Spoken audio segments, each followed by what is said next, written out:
Pentru ca să începem așa cum trebuie și să stabilim de la început o ordine și să vă puteți face o ordine în idei, cred că toți domnii prezenți în fața noastră sunt de acord ca prima care va face prezentarea să fie o doamnă.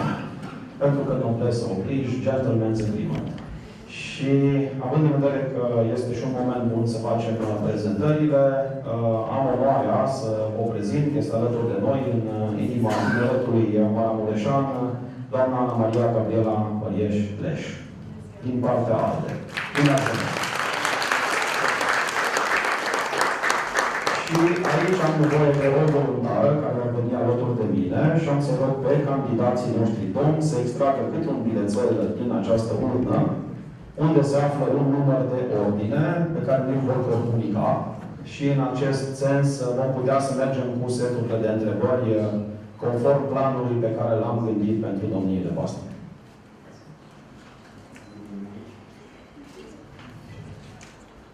Este ordinea zilei pe care am încercat să... e numărul 6, sunt doar 6. Bun. Cineva dintre voluntari să mă ajute să noteze, vă rog frumos, care este ordinea. Între timp, eu am să vă spun care este scopul întâlnirii de astăzi. Și voi începe cu motul evenimentului. Tăcerea nu este un protest, este o complicitate. Este un citat din Umberto Eco. Tinerii băimăreni care votează pentru prima oară și uitându-mă în sală, nu mi-este greu să-mi dau seama că sunt mulți la numărul prezenți astăzi și mă bucur să-i avem aproape, au dorit să invite candidații și au și făcut-o prin intermediul nostru să participe la un interviu de angajare cu diezul de rigoare, semn că suntem pe varianta online. Avem încă un reprezentant, bine ați venit. Vă rog să luați loc. Acest eveniment are loc astăzi. Este un eveniment care se desfășoară nu întâmplător în sediul Direcției Județene pentru Sport și Tineret Maramureș. Ei sunt partenerii noștri principali. Și acest interviu organizat de către băimăreni și-a ales să abordeze 5 teme de discuții. O temă de discuție ar fi infrastructura locală destinată tinerilor. Așa cum o să vedeți, toate temele de discuție au ca target tineretul. Importanța și rolul lucrătorului de tineret în comunitate, serviciile sociale oferite tinerilor, politici publice și strategia de tineret a municipiului Baia Mare, administrație locală și dezvoltare locală. Aceste teme de discuție, fiecare dintre ele are pregătit un set de întrebări și de aceea v-am rugat, stimați candidați, să ne ajutați cu un număr de ordine pentru a putea să știm care va fi ordinea celor care vor veni aici lângă mine pe scaunul fierbinte. Aici se vor desfășura lucrurile. Așa cum v-am comunicat și pe parcurs vom reveni cu lucruri legate de organizare, aveți un timp limitat pentru a prezenta niște idei, păreri și o platformă. Aceste lucruri se vor întâmpla aici, pe scenă, cum ar veni. Și pe urmă vor fi întrebări care vor fi adresate de tinerii care sunt prezenți în sală. Și ca să avem un regulament draconic, am ales un tânăr care este purtătorul de fluier astăzi și el se asigură că vă încadați în cele 2 minute și având în vedere că am avut mulți domni și o singură doamnă, am oferit și noi puțin fer pe ei, am rugat să-și aducă ochelarii ca să nu fie niciun fel de intervenție bruscă. Mulțumim pentru voluntariat din partea tânărului nostru. Acestea fiind spuse, am să rog pe Iulia, voluntara noastră, cu microfonul astăzi, să fie pregătită. Și înainte de a da cuvântul doamnei care dorește să vă prezinte planurile pe care le are pregătite pentru funcția de primar, am să rog să circule pe urmă microfonul cu o scurtă prezentare a fiecărui candidat din sală și un salut pentru cei care sunt prezenți aici. Vă mulțumesc, doamnă, aveți microfonul, după care am să doresc să-i ascult și pe ceilalți colegi. Încă nu ne prezentăm platforma, doar ne prezentăm tinerilor din sală. Mulțumesc! Bună ziua! Mă bucur că sunt în mijlocul vostru. Numele meu, după cum ați aflat, este Gabriela Bărieș-Leș. Candidez la funcția de primar din partea partidului ALDE. De ce am hotărât să candidez? Consider în acest moment nevoie de o femeie la primărie. O femeie este probabil uneori mai timidă, mai emotivă, dar în sufletul ei o femeie este extrem de curajoasă. Cred. Mulțumim. Nu vreau să vă dai microfonul departe de mine gândul, dar este doar o scurtă prezentare și având în vedere că ați expus o idee, lansăm provocarea și candidaților. Aveți câte o scurtă propoziție după nume. Mulțumesc. Bună ziua, numele meu este Niculescu Țigulaș Cristian, candidez din partea Partidului Național Liberal pentru cea mai importantă funcție din Baia Mureș, din Baia Mare, primarul municipiului Baia Mare. Am 38 de ani, sunt un tânăr, am 15 ani de experiență în avocatură, am experiență în stație publică local, am fost 6 ani de zile consilier local și președinte al Comisiei Juridice, cel mai tânăr dintre consilieri și președinte al Comisiei din cadrul unui consiliu local, municipiul și de județ. Sunt încântat să am posibilitatea de a candida și să-mi expun ideile și opiniile pe care le am. Vă mulțumesc. Mulțumim foarte mult. Bună ziua, mă numesc Călin Terțec, sunt și eu. Sunt profesor, am 42 de ani, sunt groș, am terminat cu filozofia, am doctorat în filozofia, am predat în liceele din Baia Mare, acum predau la Vasile Godiș, mai am și o afacere de a spun că sunt și antreprenor și sunt și un om implicat civic, eram profesor, am constituit Clubul Tineri Comunicator, cei care au făcut manualul de identitate la Vital, plus că mai am și alte activități de organizare pe care câțiva mi le descurajă. Mulțumim foarte mult. Candidatul e în 10, să nu. Nu știu care e voi trei. Dar mergem acum în ordine de pe scaune, după care ne vom axa pe celelalte. Vă găsit pe toți, mă numesc Tătarul Florin Cristian, candidez din partea Partidului Social Democrat la funcția de primar în municipiul Baia Mare. Sunt căsătorit, am 2 copii de 4 și de 6 ani. Am absolvit pe rând liceul de arte clasele 1-8, în liceul Gheorghe Leșinca, clasele 18, Facultatea de Relații Economice Internaționale, de sunt economist, în 1990.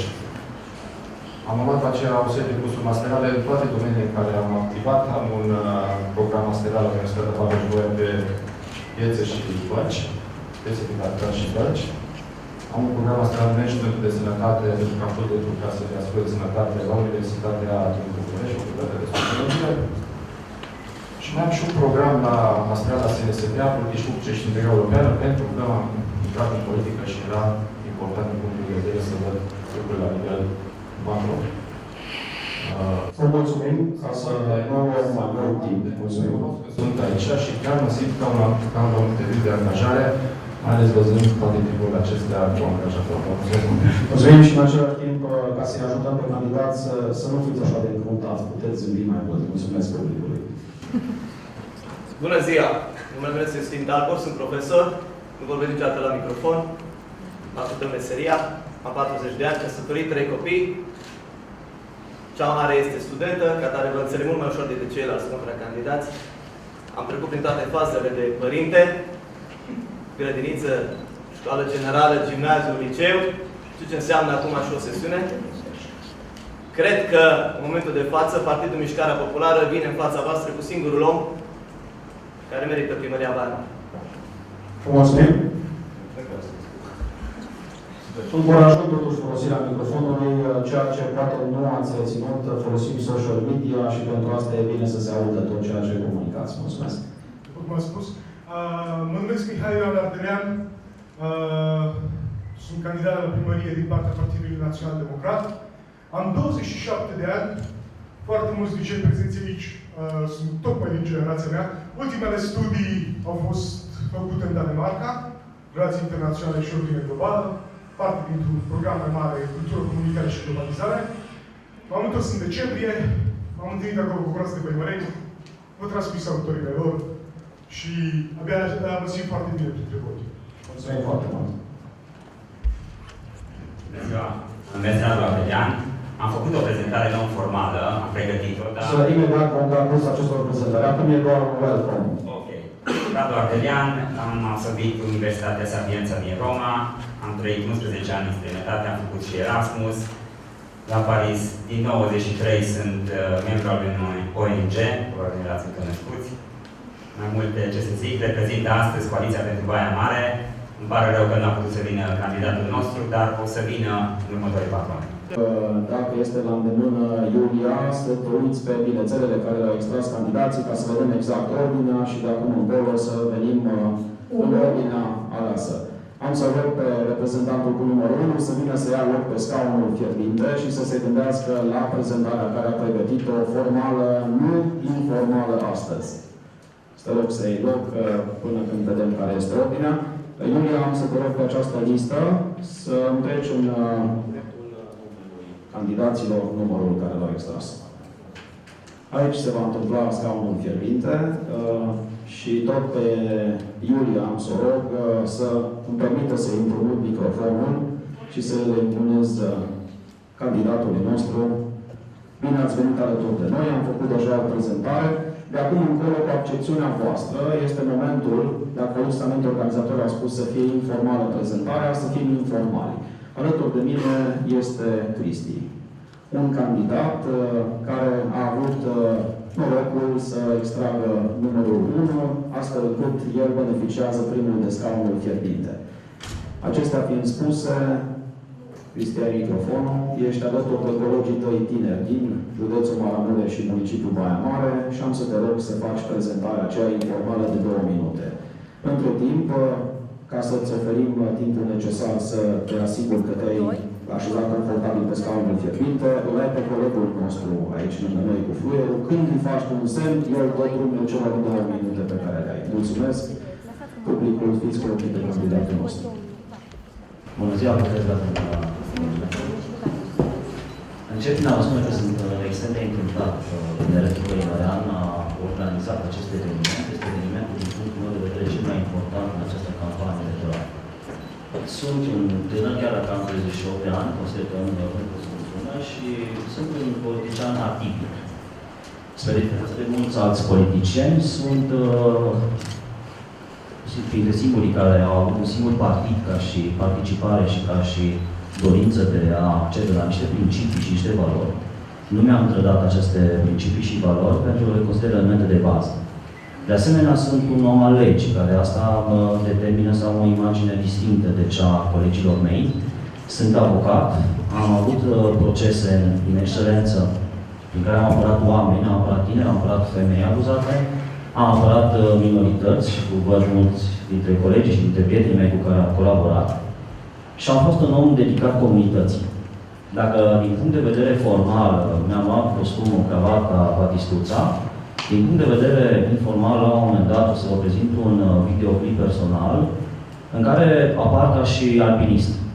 Cred că singurul meu atac din social media a fost că sunt alpinist și că îmi plac munții. Dar vreau să spun că sunt politicianul care a ajuns la cea mai mare altitudine din România, 7000 de metri Aconcagua. Și am dus steagul municipiului Baia Mare și mi-am riscat viața pe cele mai înalte vârfuri de pe 5 continente. Și dacă din punct de vedere politic sunt extrem de bine pregătit, pentru că cunosc dispozițiile legale, cunosc care sunt atribuțiile mele, din punct de vedere personal sunt foarte pregătit să duc Baia Mare către o zonă, din punctul meu de vedere, esențială. Baia Mare, un oraș puternic, cu capitala Nordului. Vă mulțumesc!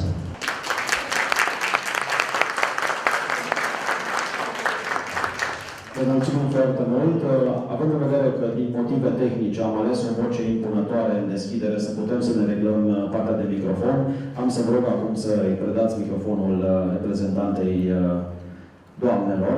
O să vă rog să poftiți pe scaunul fierbinte și aceasta va fi mișcarea pe care toți candidații în ordinea de pe listă o vor face pe scaunul fierbinte, după care trecem la întrebările din sală. Acum aveți 2 minute să vă prezentați și vă rog să-i zâmbiți celui care are alături de noi și cronometrul. Mulțumesc! Bun. Aș dori să prezint CV-ul meu și să vă uitați frumos aici pe perete. Nu am să insist și n-am insistat. Nu punem cronometrul. Cronometrul se poate și opri, este pregătit. A antrenat colegul nostru. Am citit cu mare atenție tot ce a scris voi acolo și aș fi foarte curioasă să văd dacă se regăsesc opiniile voastre în ceea ce eu mă gândesc că ar trebui să ne intereseze pe toți noi tineri. Acum, permiteți să nu vă spun ăsta. Doamnă, nu spuneți ăsta și nu o să vă spun nici eu. Sunt tânără, consider că sunt tânără încă. Sunt căsătorită, am un copil.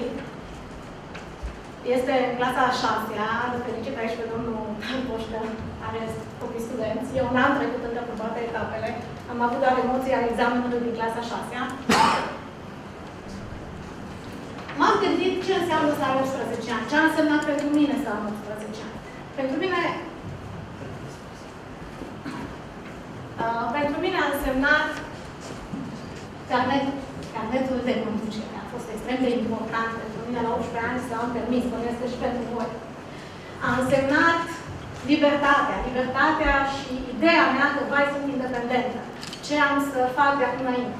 Vreau să vă spun sincer că nu a fost o experiență urâtă cea de 18 ani. A fost una dintre perioadele cele mai frumoase ale vieții mele, atât din punct de vedere al dorințelor, cât și a studiilor.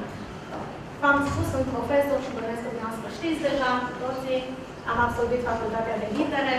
Înainte de a vă arăta ce vă propun, m-am gândit oare ce ne rănește nouă sufletul astăzi și ce ne-a venit tuturor când aveam 18 ani. În acest moment, cred că pentru toți și tot ce voi ați scris acolo, ne rănește sufletul în permanență. Ce putem noi să facem ca acest lucru să nu se mai întâmple? Ce ar putea și ar fi extrem de important pentru noi? Să avem grijă de familie, să avem un avocat al nostru, și aici am pe domnul Țăgălaș de acord cu mine, un avocat al copiilor, care să aibă grijă de tot ceea ce înseamnă violență. Violență nu înseamnă numai fizică, violență înseamnă și violență verbală. Și bănuiesc că ați trecut unii dintre voi prin aceste perioade. Eu, spre tristețea sufletului meu, am trecut. Ce înseamnă voluntariat? Voluntariat înseamnă acțiuni pe care tinerii trebuie să le facă pentru tineri. Tinerii ca voi, de 18-19 ani, ar trebui să facă multe acțiuni de voluntariat pentru ceilalți. Doar o secundă, vă rog, pentru că n-a funcționat de la început. Îmi permiteți o secundă doar, da? Da, nicio problemă. Mă bucur că nu vă supărați pe mine, că deja nici nu știu ce am făcut aici. Aveți un mare avantaj și ne folosim de acesta astăzi. Așa. Este CV-ul, mi l-ați văzut și acum o să vedeți și scrisoarea mea de intenție pentru voi. Dani, colegul nostru tehnic, este rugat să nu mai folosească sala, intrăm într-o disperare tehnică, monitorul a hotărât să nu mai funcționeze. Îmi cer scuze. Tehnologia, voi sunteți mai apropiați de tehnologia decât mine. Fiind un CV și fiind toți angajatori, am considerat că este extrem de important să vedeți CV-ul meu și să vedeți și scrisoarea mea de intenție. Cred că multe din elementele propuse de voi și regăsite acolo se regăsesc și în ceea ce eu propun pentru voi. Facilități pentru tineri și locuri de distracție multe ușoare pe care noi nu avem și ce vreți voi să citiți, vă rog să citiți, ca să nu mai fie colegul aici de față. Vă mulțumim foarte mult. Vă mulțumesc și eu. Mi se alătură nouă, în ordinea pe care au extras-o domnul Justin Ioan Tacoș.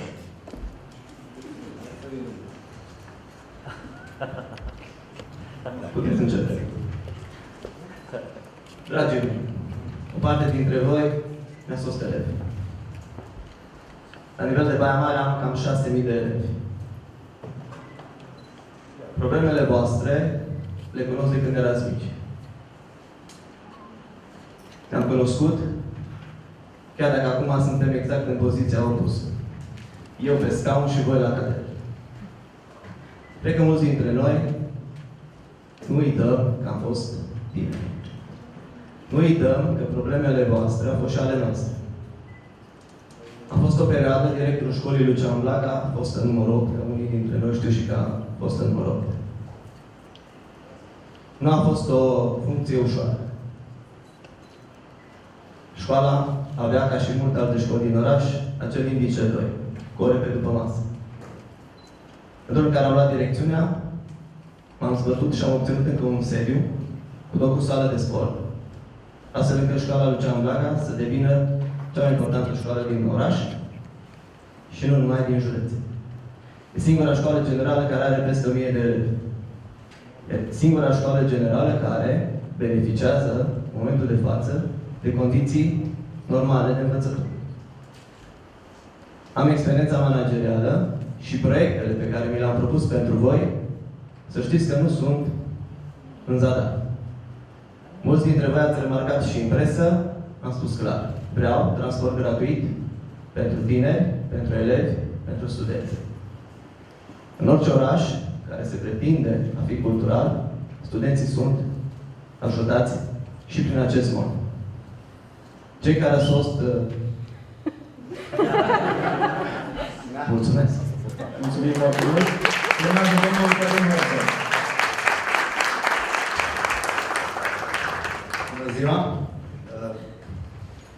Am să încerc să vă vorbesc despre cum eram eu când eram tânăr. Eu sunt crescut, sunt băiat de țară, să vă spun. Părinții mei au fost muncitori. Am terminat liceu agricol. În viață mi s-a spus de multe ori că nu o să pot face anumite lucruri, nu le-am acceptat niciodată. Am intrat la ASEA, cred că am fost singurul absolvent de la acel liceu care am intrat la Academia de Studii Economice. Am terminat până la urmă filozofia și am un doctorat în filozofie. N-am avut niciodată stare nici ca tânăr. După ce am terminat facultatea, am înființat o trupă de teatru amator și am jucat inclusiv la festivalul de la Sibiu, la primele ediții. Am înființat imediat o echipă de fotbal și am jucat 7 ani fotbal, de aia știu toată direcția asta de aici și am jucat prin tot județul. Mă caracterizează activitatea și implicarea. Am făcut politică de la 33 de ani, un partid în care am crezut că o să facem un altfel de politică, m-am înșelat. Am fost tot timpul atent la ceea ce se întâmplă în jurul meu și față de studenții mei am avut o mare considerație și am încercat să le arăt cum se fac lucrurile, nu să le povestesc. Așa am ajuns să fac, de exemplu, Clubul Tinerilor Comunicatori, un ONG prin care la un dat chiar am vrut să adun toate ONG-urile. Am luptat cu Fundația Județeană de Tineret să recuperez acea casă a tineretului. Am vrut să vă dea judecată, povestea din păcate a ieșuat. Dar să vă gândiți bine, că aveți acolo un obiectiv de îndeplinit. În politică, pentru mine, e foarte important în momentul acesta să ajung să fiu un conducător responsabil al acestui oraș. Nu vreau să intru în atacuri, dar știu ce s-a întâmplat și eu am ieșit în stradă. Când alții tineri erau împotriva corupției, eu eram împotriva corupției. Mulțumim foarte mult! Domnul Ioan Mihai Ardelean. Mihai Ioan Ardelean. Mihai, de acum încolo, dacă ești de acord.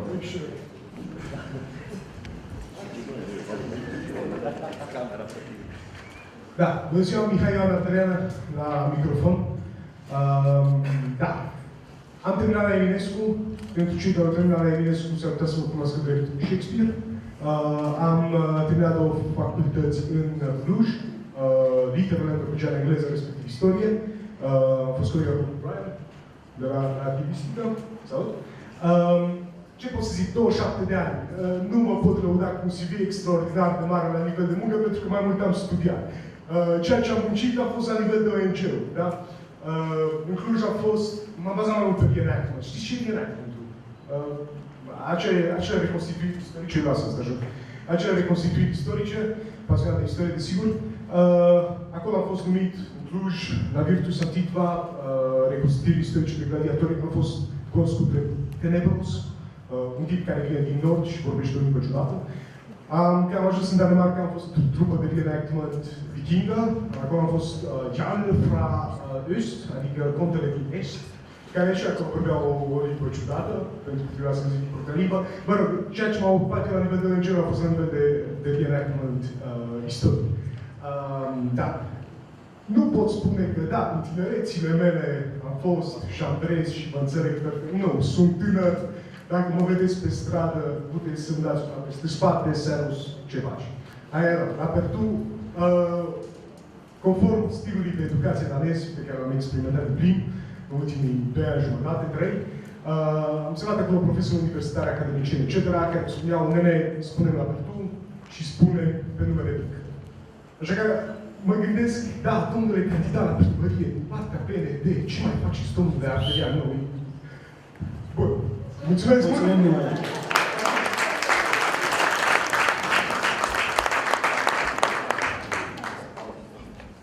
Având în vedere că avem un reprezentant care va folosi flipchart-ul, am să rog să fie de acord să fie cu ultima prezentare. Acum alături de noi, Florin.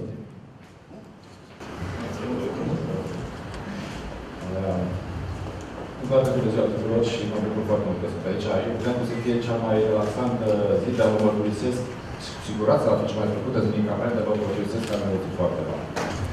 Poate părea mult, poate părea puțin, poate părea exagerat, dar sincer că Baia Mare este pentru mine matricea existențială a lui. Pentru că aici m-am crescut, aici am crescut, de aici am plecat, de aici m-am întors.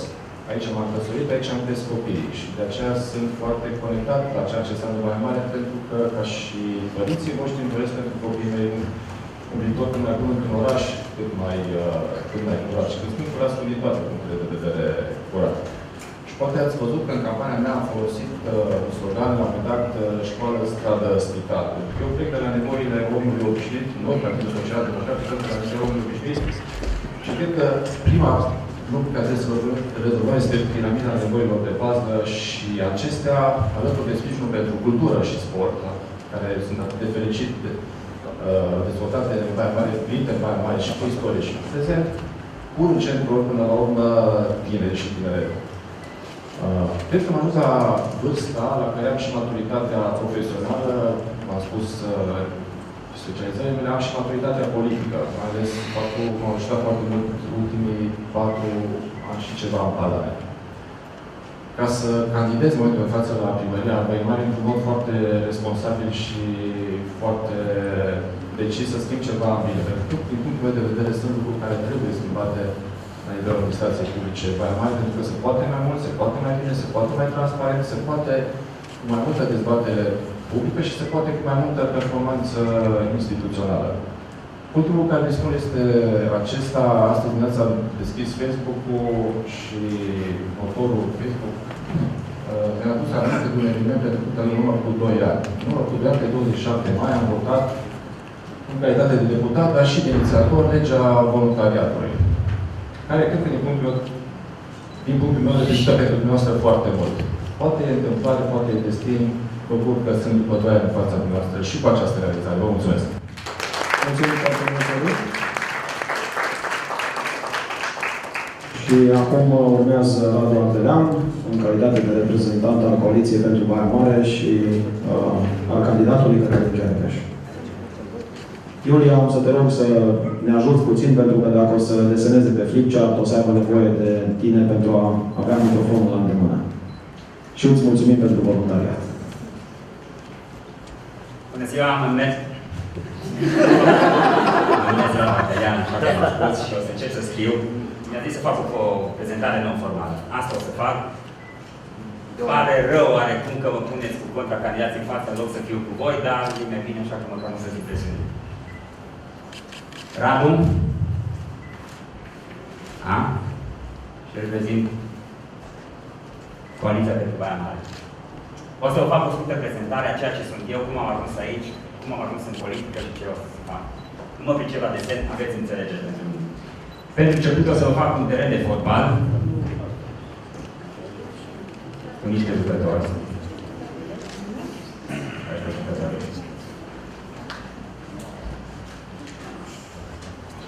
Ok.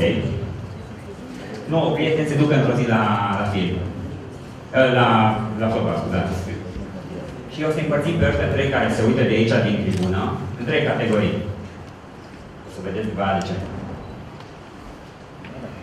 Dintre ăștia, o parte din tribună, după un pic de timp, se vor sătura și vor merge acasă să se uite la un televizor, la meci.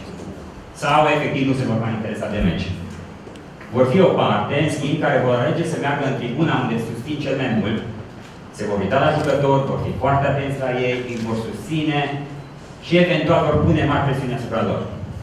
Asta e a doua categorie. Și apoi va mai fi o categorie care va ieși efectiv de pe teren.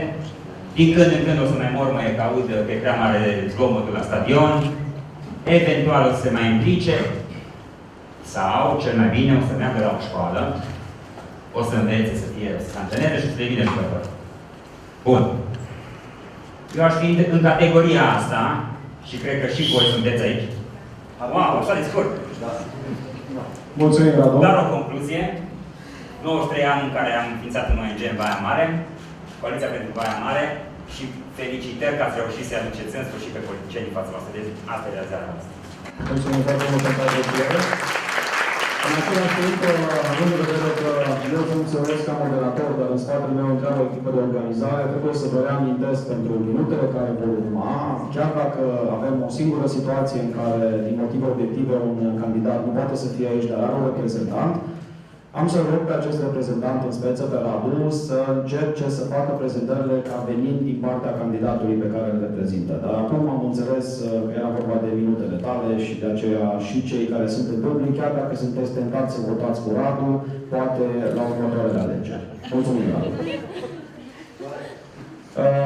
Avem acea ordine de care vă spuneam și, bineînțeles, cu excepțiunea candidaților, vom merge mai departe cu reprezentanta noastră, o doamnă, și am să rog pe Cristi să mă ajute să... Da, mulțumesc. Am văzut că te-ai ridicat, așa face un adevărat gentleman.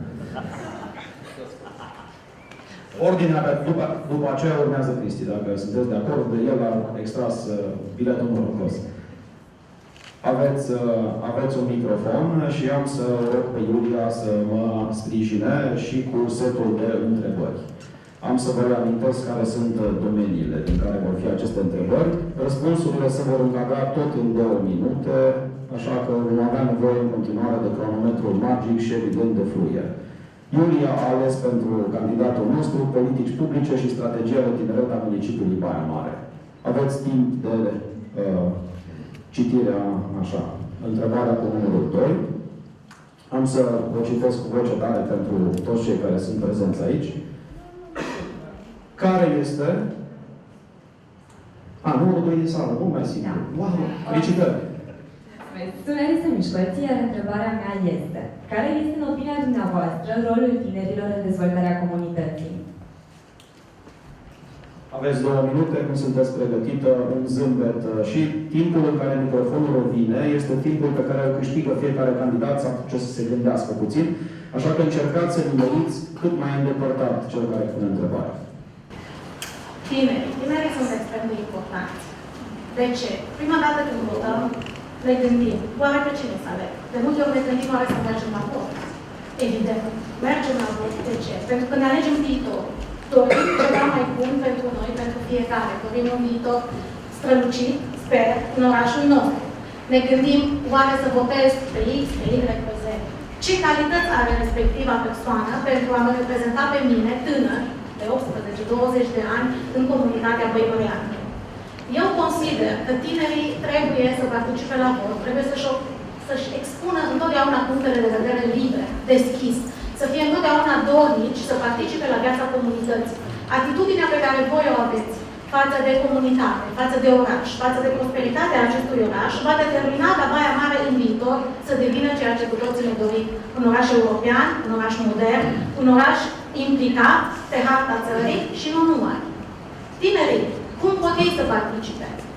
Tocmai v-am spus despre propunerile noastre tineri pentru tineri, acțiuni de voluntariat.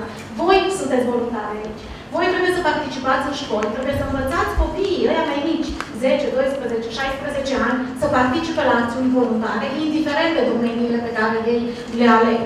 A fi voluntar înseamnă a învăța pentru viitor. A fi voluntar înseamnă a-ți găsi, a te identifica pe tine într-un anumit domeniu. A găsi ceva ce ție îți place, este apropiat sufletului tău, ceva pe care în viitor să-l dezvolți, urmând studii universitare, post-universitare, după care să te întorci în comunitatea ta și să o dezvolți. Mulțumim foarte mult. Iulia, te rog o întrebare din domeniul infrastructură locală destinată tinerilor. Să vedem cine are numărul 8 verde. Și un microfon, Iulia, fugi repede. Îți spuneam că de-aia am ales să mergi cu microfonul ca să aibă timp să se gândească candidatul puțin. Cum apreciați faptul că în acest moment nu există o persoană destinată pentru relația cu tinerii în administrația locală? Ce soluții propuneți? Indiferent de primar, indiferent de edilul care ne-a condus, toți au avut opinii, toți au dorit legătura cu tinerii și permanentizarea acestei legături. Evident, este extrem de important ca fiecare generație să aibă un reprezentant, cel puțin, în primărie, în comunitate, ca vocea întregii generații să fie auzită. Fie ea tânără, fie de altă vârstă. Eu mă gândesc că în fiecare cartier există acel manager de cartier. Oare pe lângă el n-ar fi bine să avem și un tânăr care să cunoască foarte bine toate problemele pe care cartierul le are, din punct de vedere educațional, din punct de vedere al dezvoltării infrastructurii, din punct de vedere al sănătății zonale. Noi ne gândim că ar fi bine tinerii să spună toate problemele pe care le identifică în cartierul lor. De exemplu, nu sunt cabinete școlare bine dotate. Haideți să venim cu un proiect pe această linie. În cartierul X nu avem un teren în care noi să putem să practicăm sporturile dragi nouă. Haideți să identificăm, să găsim un proiect, să găsim soluții, astfel încât fiecare cartier să beneficieze de un teren pentru a putea practica sporturi de echipă, sporturi individuale. Ce nu găsim la noi în oraș, nu găsim în țară. Noi mergem în satul mare, mergem în alte țări, da? Pentru a ne bălăci, a avea un aquapark în care să ne simțim bine. Nouă ne trebuie foarte multe piste interconectate. Nu le avem, din păcate. Da? Pistele pentru bicicliști. Eu știu că foarte mulți dintre voi participă și fac sport, nu? Am dreptate. Sportul știm foarte bine, menține mintea ageră și atentă, mens sana in corpore sano, știți foarte bine ce înseamnă. Ceea ce înseamnă pentru noi, înseamnă dezvoltare, înseamnă învățare, înseamnă acumulare de noi cunoștințe. Acest reprezentant al tinerilor ar trebui să facă legătura între comunitate și instituția primăriei. Mulțumim. Iulia este pregătită cu următoarea întrebare. Domeniul este administrație și dezvoltare locală. 15. Încearcă și un selfie, dacă poți. Rog pe Iulia să te filmeze puțin. Având în vedere că este momentul bun să vă informez, să vă aduc aminte, totul este transmis live pe o rețea de socializare. Care considerați că este punctul slab al orașului și v-aș ruga să oferiți o potențială soluție?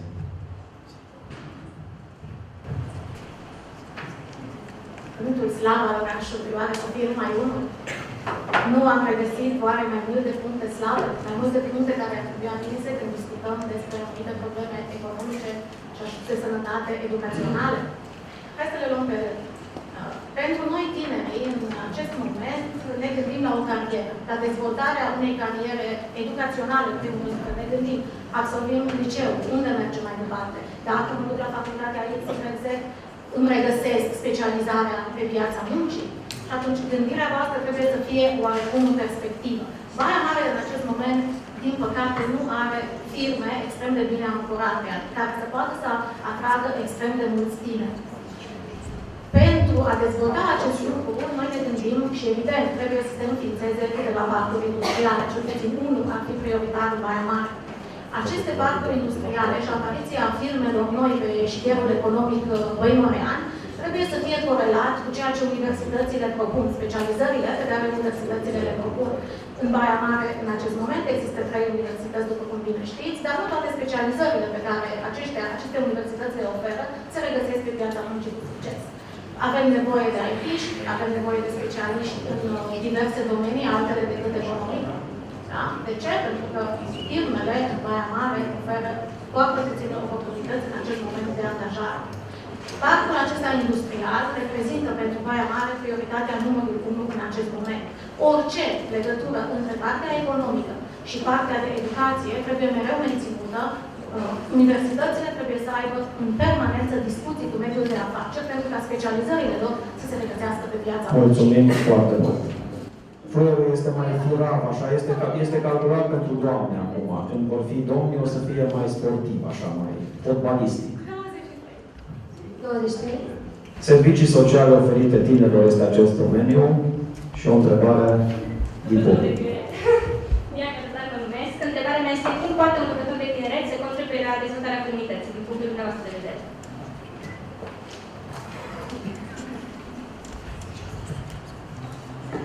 Lucrătorul de tineret, după cum am mai spus, este extrem de important. Cum poate el să contribuie?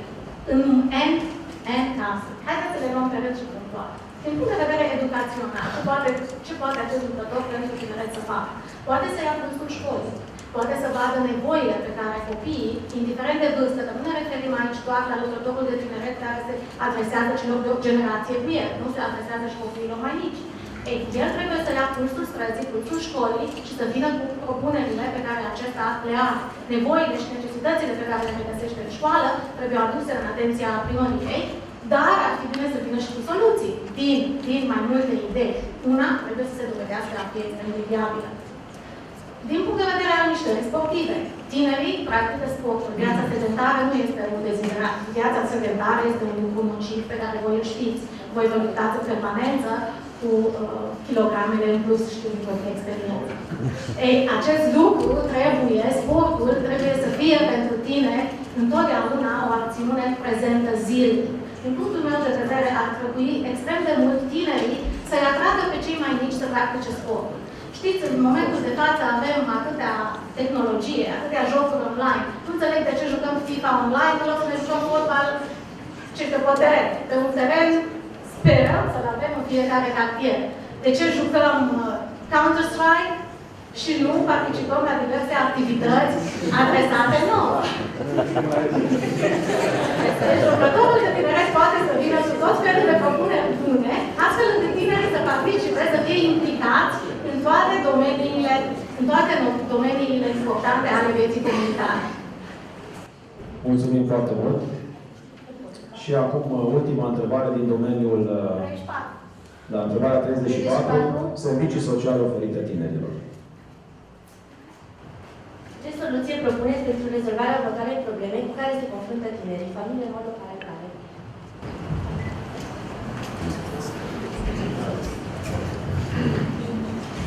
În contextul actual, familiile monoparentale sunt ceea ce mai numeroase. Tinerii se confruntă, din păcate, cu diverse probleme psihice în momentul în care părinții se desfac sau unii părinți pleacă în străinătate la muncă pentru a reuși să întrețină familia. Fiecare copil suferă într-o mai mare sau mai mică măsură. De aceea propune înființarea în fiecare școală a unui cabinet al psihologului copilului. Copiii trebuie să fie ajutați, îndrumați de către un psiholog pentru a depăși această etapă a vieții lor. Eu nu pot să vă spun din experiența personală, dar bănuiesc că este extrem de dificil pentru un copil să accepte lipsa mamei sau a tatălui din preajma sa.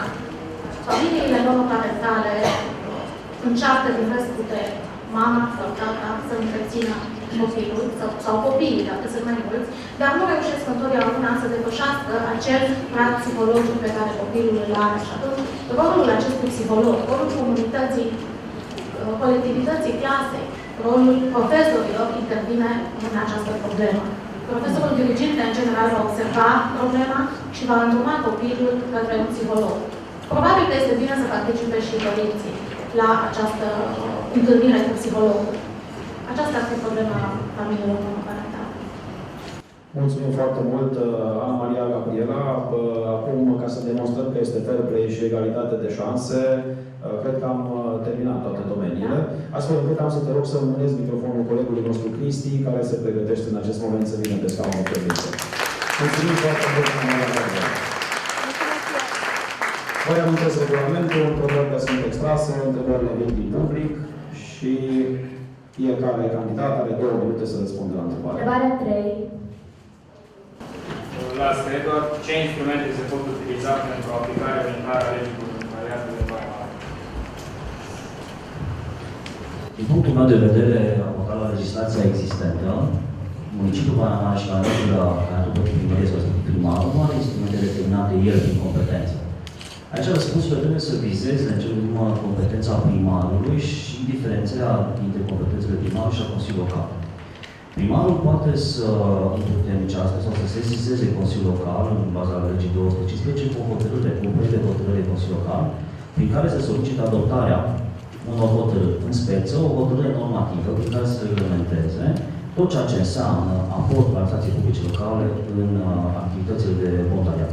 Eventual, punerea la dispoziție a compartimentelor care se ocupe de relația cu ONG-urile, relația cu societatea civică și pe partea de tineret. De asemenea, vreau să vă spun că primarul ar trebui să fie el primul reprezentant în comunicarea cu tineretului. Nu trebuie să delege această atribuție, ci trebuie să o preia, să-și o asume, pentru că asta este rolul primarului, de a comunica cu toate microsistemele. Tineretul, în general, este un microsistem, la fel ca și, poți să zici, doctorii sau pensionarii, iar primarul trebuie să fie vehiculul, mod de comunicare dintre structura deliberativă, Consiliul Local și diferitele structuri sociale, inclusiv sau în special tineretul. Revenind la întrebarea dumneavoastră punctual, primarul trebuie să organizeze modul de comunicare și relaționare între aparatul propriu al primarului, respectiv primăria, cum o definește legiuitorul, și toate structurile ONG-iste care se pot implica și care accesează dispoziții legale care se pot aplicații. Mulțumim foarte mult. Am să rog pe voluntarul nostru să fie mai hotărât, chiar dacă unor candidații termină mai repede, Întrebarea numărul 12. au mai sărit peste timp. Este o întrebare din domeniul infrastructură locală destinată tinerilor. Bună ziua, mă numesc Adriana și vă întreb ce elemente de infrastructură locală destinate tinerilor ați identificat că lipsesc și vă propuneți să le realizați dacă veți fi ales. Ca o mică completare, domnule Carpov, Dane, întrebările mele vor fi punctuale. Nu cred că trebuie să ocup timpul de 2 minute. Trebuie să fie punctuale și răspunsul trebuie să fie punctuale la ceea ce mă întrebați. Nu trebuie să prelungesc un... Apreciem foarte mult acest lucru. Trebuie să vorbești bine, nu să vorbești mult. Din punctul meu de vedere, la portala întrebarea dumneavoastră, în 2004 eram consilier local și aveți în spate, în rândul dumneavoastră, un prieten de-al meu, Richard, care era consilier din partea ODMR-ului, colegul meu din dreapta, cum se dea la masa Consiliului Local. Primul meu proiect de hotărâre în cadrul Consiliului Local a fost inițierea unei modalități de repartizare a locuințelor pentru tineri. Există, în momentul de față, o lege aplicabilă, dar care nu a fost pusă în aplicare în Baia Mare de niciuna dintre administrațiile publice locale. Eu am inițiat proiectul nume personal în Consiliul Local, datorită unei conjuncturi politice atunci de altă natură decât cea de acum, a fost respins proiectul de hotărâre. Îmi propun ca și primar să susțin în continuare acest proiect de hotărâre și să izbăvesc în obținerea pentru tineri de locuințe. Asta va face să avem o modalitate concretă de a menține tineretul în Baia Mare. Orașul îmbătrânește, așa să simțim. Și dacă le oferă locuințe, indiferent de segmentul de vârstă pe care le au, îl poți asigura, să zicem așa, o legare de Baia Mare și acordarea celei din urmă a unui avantaj. Pentru că la 19, 20, 21 de ani este foarte greu să-ți iei o chirie, este foarte greu să-ți iei un credit. Fără să ai un backup, fără să ai un profesor, fără să ai o experiență în spate. Eu știu pentru că la 21 de ani am fost la facultate, la 22 de ani am fost avocat și mi-a fost foarte dificil până am reușit să mi-asigur un portofoliu de clienți care să îmi poată permite să mențin sau să țin o locuință în mod personal. Și cred că tinerii din Baia Mare au nevoie de un ajutor real, nu un demagogic, de acordare de locuințe preferențiale pentru tineri. Mulțumim foarte mult. Următorul domeniu, administrație și dezvoltare locală. Numărul 19. Care ar fi proiectul de tineret prioritar pentru care ați accesat fondurile europene? Această întrebare este foarte interesantă și trebuie să plece practic de la axele care sunt deschise în momentul de față în Baia Mare. Avem deschise axele 4 și 5 pe finanțare și pe fostul Pozdru avem un tip de finanțare deschis care poate fi accesat. Deci trebuie să plecăm invers. La ce putem, unde putem să solicităm ca să putem să obținem. Fondul european este o viziune foarte des utilizată de politicieni de genul. Vom obține din fonduri europene. Deocamdată, din punctul meu de vedere, pe fonduri europene nu aveți nicio axă prioritară care ar putea să fie utilizată de municipiul Baia Mare în interesul tineretului. Sunt alte segmente, paupere, segmente sociale care pot să fie integrate și care au accesibilitate la fonduri europene. Dar, ca principiu, dezvoltarea unui oraș implică dezvoltarea bazelor sportive care să determine accesul tuturor și special a tinerilor la sport. Din fondul european am putea să dezvoltăm acest lucru, pentru că Baia Mare are nevoie de o bază sportivă aptă să permită un acces elegant, un acces normal la sport. Asta ar fi un proiect prioritar. Așa cum am și explicat de-a lungul timpului, eu sunt sportiv, fac sport în fiecare zi și consider că sportul este foarte important pentru dezvoltarea oricărui tânăr. Mulțumim foarte mult. Urmează o întrebare din domeniul importanța și rolul lucrătorilor de tineret în comunitate. 24.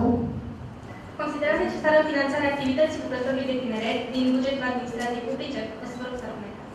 În primul rând vreau să vă spun că eu sunt liberal și când am o noțiune de genul ăsta, lucrător pentru tineret, mie mi se pare ușor ciudat. Adică eu sunt om de dreapta și nu fac astfel de noțiuni. Mie, dacă mi-ar spune, dacă am putea să obținem finanțarea unui tânăr pentru activitățile pe care le face, mie mi-ar fi suficient. Lucrător pentru tineret, mie mi se pare ușor învins într-o anumită zonă socială și socialistă. Revenind la întrebarea dumneavoastră, din punct de vedere a administrației publice locale, a legii finanțării publice și a administrației publice locale, nu există capitol de finanțare pe acest domeniu. În schimb, orice structură ONG se poate încadra și poate depune proiecte prin care să fie finanțată. Și atunci, dacă un ONG angajează, să zicem așa, serviciile unui tânăr pentru activitățile specifice tineretului poate să primească finanțare în condițiile în care respectă dispozițiile legale și respectă fondul alocat. Sunt și voi fi întotdeauna pentru alocarea unor astfel de resurse în limita unei cote rezonabile și cu o strictă verificare a modului de contare. Mulțumim foarte mult. Următoarea întrebare vine din domeniul servicii sociale oferite tinerilor. Înainte de a răspunde candidatul nostru, se pregătește domnul Călin Herțeg să vină pe scaunul fermit. Bună, mă numesc Carina Saftei. Ce soluție propuneți pentru rezolvarea problemei tinerii cu părinți plecați în străinătate? Este o întrebare care mă ajută foarte mult, pentru că una din prioritățile mele în conceptul de Baia Mare, oraș puternic, cu adevărată capitală a Nordului, reprezintă dezvoltarea economică și posibilitatea reală de a aduce în Baia Mare investitori care să atragă înapoi părinții plecați. Este evident și social, resimțim și eu ca și avocat resimt în numărul mare de divorțuri, în numărul mare de delicte civile și chiar infracțiuni săvârșite de către minori, lipsa ocrotirii și a manifestării directe a paternale sau materne în ceea ce privește tineri. Este o prioritate pentru Baia Mare să readucem înapoi familiile, să le întregim. Dar acest lucru nu poți să faci decât într-o singură manieră, prin a desemna sau de determina un mediu economic prosper, în care familia să se poată reîntâlni, în care să poată să-și plătească cheltuielile, să poată să-și întrețină copiii la liceu, la facultate.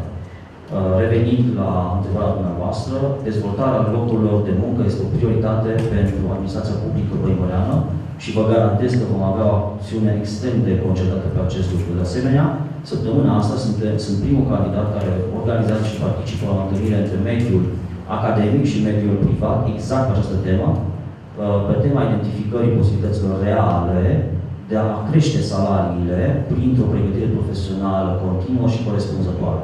Acest lucru va aduce foarte multe familii înapoi în Baia Mare. Mulțumim foarte mult, Cristi. Acestea au fost întrebările și domeniile pe care le-ați ascultat. Am să vă rog să predăm microfonul lui Călin. Călin, ai timp, ia-ți timpul, nu te grăbi, urmează scaunul fermit. Domeniul cu care vom debuta este politici publice și strategia de tineret a municipiului Baia Mare și... Numărul 5. Întrebarea numărul 5. Nu uitați, 2 minute pentru fiecare întrebare. Numărul 5. La ce poate utiliza administrația locală o strategie de tineret? Știți că am încercat să aflu dacă există o strategie de tineret acesta formulată la nivelul primărie și nu am găsit. O strategie doar pentru tineret, probabil că trebuie gândită. Eu, în programul meu, de exemplu, electoral, m-am uitat și mi-am dat seama că 50% din el, de fapt, se adresează tineretului. Inițial vreau să numesc campania Baia Mare are viitor, pentru că consider în continuare că, vorbind de la prezent, noi trebuie să ne gândim cu toții la viitorul acestui oraș. La ce poate fi folosită o strategie de tineret? În primul rând, o strategie înseamnă să definești clar niște direcții. Asta înseamnă a face o strategie. Și dacă definim strategia, cred că trebuie, în primul rând, realizată împreună, adică discuții cu ONG-ul, discuții cu tineretul. Sunt de părere că nu toate lucrurile trebuie luate și hotărâte unilateral. Adică nu știu, aș putea concepe, de exemplu, o strategie de tineret fără să stau de vorbă cu tineretul. E clar că pentru mine sunt două direcții pe care le-am cuprins și în program. Primul, educație. O direcție ar fi pe educație la unei strategii, pe cealaltă ar fi pe sport și cultură și cealaltă ar fi pe antreprenoriat. Sau poate chiar aș spune antreprenoriatul după educație.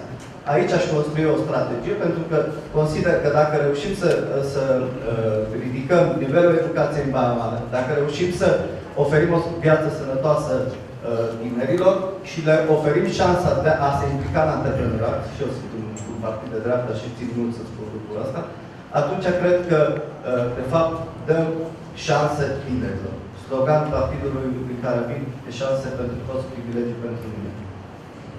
Mulțumim foarte mult. Următorul domeniu, infrastructură locală destinată tinerilor. Întrebarea numărul 10. Bună ziua! Cum apreciați faptul că în Baia Mare nu există niciun centru de voluntariat susținut de administrația locală? Eu fac voluntariat. Voluntar în Asociația Prietenii Spitală. Adică asta înseamnă că îmi folosesc din timpul meu și din capacitățile mele pentru a aduce mai departe obiectivele acelei asociații. Deci știți că n-am simțit neapărat lipsa unui centru de voluntariat. Cred că ar trebui să consult cadrul legal, să văd în ce măsură acest centru de voluntariat se poate face și care ar fi obiectivele lui. Cred că a fi voluntar, până la urmă, e o opțiune personală, nu trebuie să fie o datorie. Chiar dacă știu că în civil trebuie să, mai rău se cere să fiți voluntar și să sunteți evaluați și după acest lucru, eu vă spun. A te pune în slujba comunității, de fapt, e un lucru care trebuie să vină din interiorul fiecăruia. Și eu de aceea fac voluntariat, pentru că vreau să dau ceva înapoi comunității din care fac parte. Așa că, în afară de a consulta în ce măsură un asemenea centru de voluntariat v-ar ajuta pe voi să fiți mai voluntari decât sunteți, o să răspund pe viitor. Mulțumim foarte mult. Revenim la domeniul administrație și dezvoltare locală. Întrebarea numărul 18. Cum vedeți implicarea administrației în activități de tineret? De fapt, e vorba de aceeași abordare ca în cazul unei infrastructuri. Administrația, dacă trebuie să facă ceva, în primul rând, să se implice în realizarea unei infrastructuri pentru tineret. Când spun infrastructură, încep să vorbesc despre infrastructură educațională. În programul meu, de exemplu, am gândit un sistem de burse. Unii mi-au zis că e fantastic să te gândești la un sistem de burse pentru tinerii din Baia Mare. De ce? Am calculat că un buget de 150.000 de euro pe an pe burse e ceva realizabil, de exemplu. Să dai o bursă de 1.000 de euro unui student pe Emerean e un lucru realizabil. Noi am cheltuit 1.500.000 pe spectacole de euro pe an în acest oraș. Deci, aici trebuie să investească, aici trebuie să se implice foarte mult administrația, de aceea și punctul meu în program, apropo, găsiți afară programul pentru primărie. Și după aceea am pus, de exemplu, sport, dar am văzut că toată lumea se gândește la sport și la a asigura o infrastructură pentru un trai sănătos. După mine aici trebuie să meargă bani cheltuiți de către administrația publică, anume către cât mai mulți pentru asigurarea unei sănătăți pentru toți tinerii și, de ce nu, toți locuitorii acestui oraș. Mulțumesc! Mulțumim! Importanța și rolul lucrătorilor de tineret în comunitate. Numărul 22. Vă rog să spuneți ce știți dumneavoastră despre lucrătorul de tineret. Să știți că m-am uitat pe internet. Și am încercat să aflu și eu ce e lucrătorul ăsta de tineret. N-am știut despre acest lucrător de tineret până acum. Am văzut că, practic, e un proiect nou. Că discutăm de câțiva ani de lucrătorul de tineret. Nu l-am întâlnit până acum. Se vrea o instituție, dar care să se ocupe de tineret. Dar probabil că o să spun și un lucru care nu o să vă placă. După mine, prima instituție care trebuie să se ocupe de tineret e familie. Cred că mai degrabă i-aș pregăti pe părinți să fie lucrători de tineret mai mult. A doua etapă e comunitatea. Haideți să vedem, ONG-urile, într-adevăr, sunt capabile să lucreze cu tineret. Trebuie o slujbă pentru asta, trebuie un standard profesional pentru asta. Nu știu, m-am uitat și chiar și ce presupune pregătirea pentru un asemenea job. Nu pot să vă spun mai mult. Nu sunt adeptul. La fel, nu sunt adeptul a instituționaliza tot. Eu, venind din partea asta de gândire de dreapta, cred că unele lucruri trebuie să rămână în firescul lor. Mulțumesc. Mulțumim. Servicii sociale oferite tinerilor. 33. Întrebarea mea este ce soluție propuneți pentru rezolvarea următoarei probleme, locuințele sociale? Aici probabil că e vorba de locuințele sociale pentru tineret. Am văzut că chiar au mai existat intenții de a se mai construi blocuri ANR în Baia Mare. Cred că e un proiect care trebuie să continue. Trebuie să vedem cum găsim și finanțarea. După aceea am văzut alte proiecte și le-aș stimula mai mult pe acelea de a construi locuințe sociale pentru cei care doresc să se întoarcă în Baia Mare, să se angajeze în Baia Mare și pentru a crea acea vală de forță de muncă calificată de care avem noi nevoie în Baia Mare dacă dorim să ne dezvoltăm economic. Dacă nu vom rămâne un oraș, suntem un oraș sărac, nu știu dacă știți lucrul ăsta, dar ar fi bine să vă uitați pe hotă. Și atunci, în partea asta, cred că văd o implicare a primăriei în a încerca să aducem cât mai mulți oameni care s-au pregătit în exterior sau s-au pregătit în restul țării și de a le oferi cât mai bune condiții. Pentru că pentru cei de aici am gândit sistemul de burse, ca să nu credeți că e vorba de o discriminare. Nu toate sunt situațiile astea. Până la urmă, locuințele sociale sunt subiect aflat în concurență și cu categoriile defavorizate. Deci lucrurile trebuie cântărite întotdeauna foarte bine. Mulțumim foarte mult. Se pregătește Călin Ioan Herțeg să predea microfonul mai departe candidatului Justin Ioan Talco și Justin. Mulțumesc! Mulțumesc foarte mult, Călin.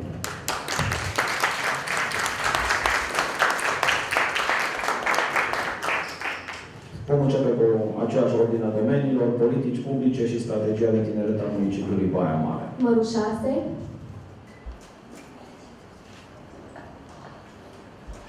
În viziunea dumneavoastră, care sunt punctele slabe ale tinerilor din Baia Mare?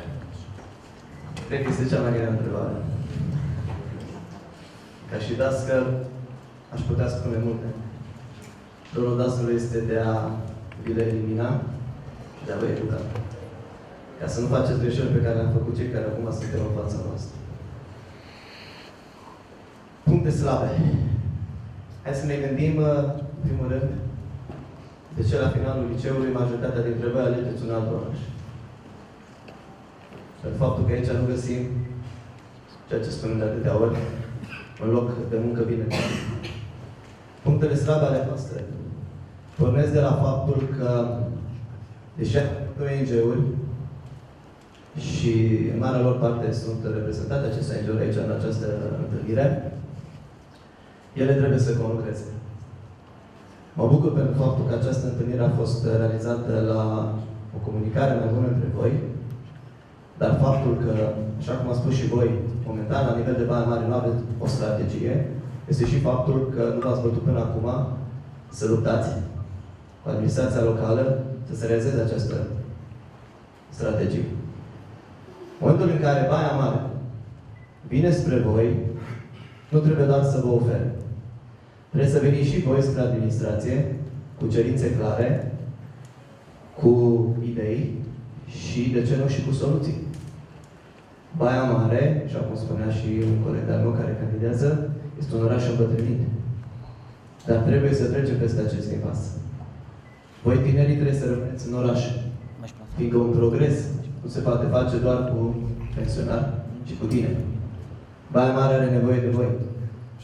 Eu am nevoie de voi. Noi avem nevoie de voi. Mulțumim. Următorul domeniu, infrastructură locală destinată tinerilor. Numărul 13. Mă numesc Ioana.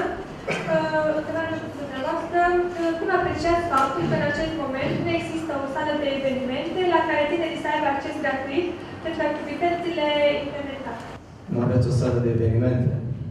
În 2021, cu pic de noroc și cu lucrarea tuturor celor care ne vedeți astăzi în fața voastră, sperăm să fim capitală culturală europeană. Dar încă nu ne putem folosi de ceea ce acum se numește Casa Tineretului și Casa de Cultura Sindicatelor. Ele se află, din păcate, atât din vedere legal, cât și din vedere tehnic, sub orice critică. Poate că voi nu știți, dar Casa de Cultura Sindicatelor este identică cu cea din Suceava.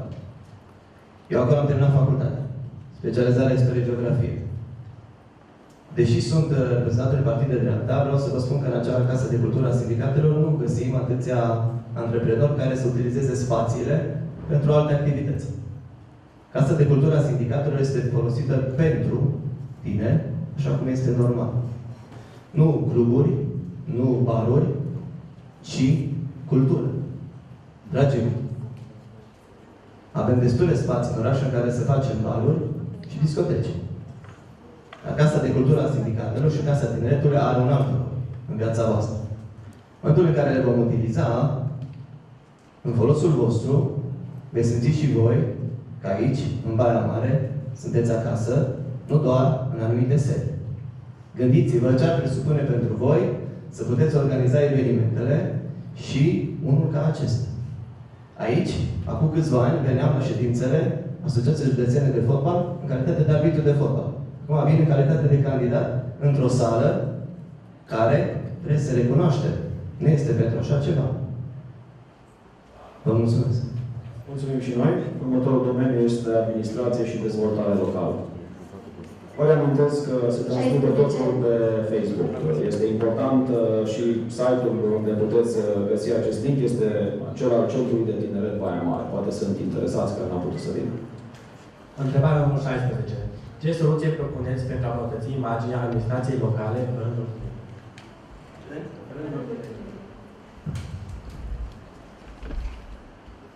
Haideți să vedem câți tineri mai avem în Baia Mare. Administrația publică locală reprezintă pentru voi un model. Suntem în ultimii ani conduși de cineva care a fost tânăr. În fața voastră se află majoritatea candidaților tineri care își doresc această funcție și care vin spre voi cu o ambiție și cu o dorință pe care sunt sigur că o găsesc și la voi. Atunci când vorbim despre tineri și despre administrație, sună foarte pompos și interesant în campanie. După data de 5 iunie, o să vorbim din ce în ce mai puțin și o să facem și mai puțin. N-ar fi prima dată. Și, din păcate, poate nu ultima dată. Baia Mare, atunci când și-a propus să devină capitală culturală sau capitala Nordului, cum spune un propriu candidat al meu, cred că s-a gândit în primul și în primul rând la voi. Eu sunt ferm convins că toți cei care venim în fața voastră nu suntem oamenii care să nu ne gândim la voi. Atunci când un primar își alege o echipă de consilieri personali, le propun celor care vin pe acest scaun să nu uite că unul dintre ei trebuie să fie un reprezentant al vostru. Nu doar de fațadă, ci unul real. Unul în care să fie pentru fiecare dintre noi care va ocupa acel scaun de primar, un partener în care noi să ne regăsim atunci când ideile lor și proiectele lor vin spre noi. Baia Mare nu ne mai putem permite să o neglijăm când e vorba de tine. Mulțumim. Următorul domeniu, importanța și rolul lucrătorilor de tineret în comunitate.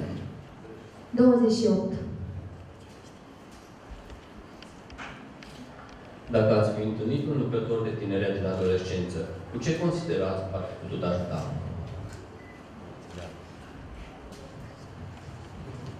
Lucrătorul de tineret. Da, am înțeles că este un proiect finanțat cu fonduri europene care se implementează în câteva localități din România. Nu știu foarte multe amănunte despre acest lucru, dar ce mi-aș dori eu să fie un astfel de lucrător pentru tineret? În primul rând, aș vrea ca el să reprezinte cu adevărat ceea ce tinerii își doresc. Să cunoască foarte multe date despre proiectele tinerilor, să cunoască foarte multe chestiuni legate de aspirațiile lor și, poate nu în ultimul rând, acest lucrător pentru tineret, dacă eu l-aș fi întâlnit, sau și fost eu, acum câțiva ani, mi-aș fi dorit să fiu o portavoce a celor care astăzi vin și își caută un loc de muncă. Instituționalizarea acestei funcții de lucrător pentru tineret, cred că este destul de complexă. Ea presupune nu doar un cadru legal pe care Comisiile Europene încearcă să ne-l prezinte, ci el presupune mult mai mult. Presupune aspirații, presupune vise, presupune năzuințe și sper că în final, dacă acest lucru se va materializa cu adevărat la nivel național, Acest jucător pentru tineret să nu fie doar cei care nu-și găsesc un alt loc de muncă. Sper să fie un job pentru cei care, într-adevăr, sunt lideri de generație și care, atunci când vin în fața noastră, în fața voastră, în fața tuturor, să se gândească că ei vă reprezintă cu adevărat. Mulțumim. Următorul domeniu și ultimul, servicii sociale oferite tinerilor. Se 31. pregătește, între timp, următorul candidat, reprezentantul domnului Cătălin Cheremeș. Ce soluție propuneți pentru rezolvarea următoarei probleme în care se confruntă tinerii? Violența în familie. Da, este o problemă reală. Ca și dascăl, pot să vă spun că, deși sunt la unele de cele mai bune școli care le are Baia Mare, nu suntem excluși de la acest subiect. Violența în familie, din păcate, nu o putem noi, ca și administrație locală, gestiona în totalitate. Atunci când se ajunge la acest lucru, principalul vinovat este adultul. Singura victimă cu adevărat este tânărul. Nu neapărat violența în familie trebuie să fie îndreptată asupra tinerilor, ci poate să fie o violență față de partenerul de viață. Cum îl afectează? Foarte mult. Am fost diriginte atâția ani și de 2 ori, în această postură de diriginte, mi-a venit copilul, din păcate, ca victimă. Nu puteam să cred, cunoscându-i părinții, și la unul și la celălalt, pe care îi întâlneam atât în oraș cât și la ședințe cu părinții, că s-ar fi putut ajunge la astfel de traume. Din păcate, aceste traume le veți duce cu voi, cei care vor fi implicați în așa ceva toată viața. Din păcate, aceste traume trebuie să le vedem ca fiind un lucru rău care vă influențează pe viitor și care trebuie să ne gândim că acel psiholog pe care le avem în fiecare școală nu reprezintă totul. Nu putem să vă ducem de fiecare dată la psiholog ca să vă consilieze. Ca și diriginte, am încercat să rezolv eu prima dată problema în legătura cu părinții. Fiecare dintre noi știm ce înseamnă să luăm o notă proastă. Mulțumesc. Mulțumim foarte mult, Costin. Am să vă rog să predai microfonul reprezentantului domnului Cătălin Cheremeș. Nu uitați, înainte să trecem mai departe, va urma și o sesiune tip coffee break în care puteți să mai povestiți cu candidații noștri și să-și mai tragă și ei sufletul. În acest moment aveți microfonul. Domeniul este politici publice și strategia de tineret a municipiului Baia Mare. Întrebarea numărul 1.